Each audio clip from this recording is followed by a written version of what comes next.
Welcome to another Friday lunch break, even though today is a Saturday. But hey, when you're a medical couple, Fridays aren't always on the calendar. We've learned to take our breaks when we can, and today we're making the most of it with a simple, satisfying lunch and a couple pours to mat.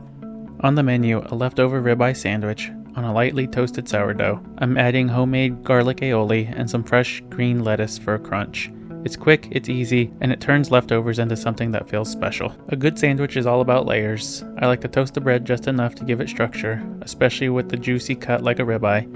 Then comes the aioli, the steak, the greens, and a clean cut down the middle. This is one of those meals that takes 10 minutes, but tastes like you planned it all week.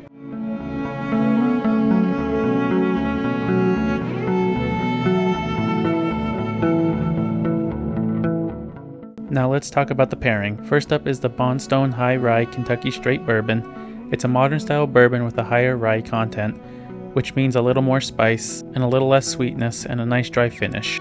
Bondstone is distilled in Kentucky and is designed to be easy to sip, whether it's neat or in a cocktail. I'm trying this first half of the sandwich with the Bondstone.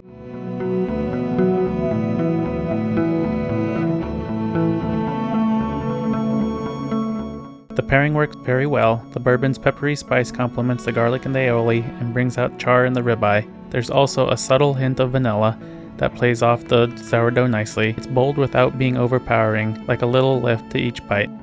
Up next is McFarland's Reserve Select Cask Strength Bourbon.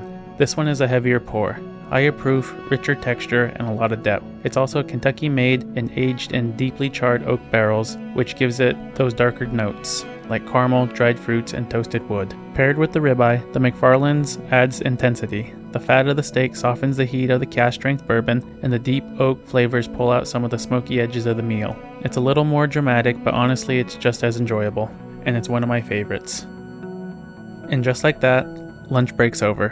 One sandwich, 2 bourbons, and a quiet half hour to enjoy it. These are the kind of moments we look forward to, even if our Friday shows up on a Saturday afternoon. If you like this, hit like and subscribe for more Friday lunch breaks. We'll see you next time, whatever day of the week it may be.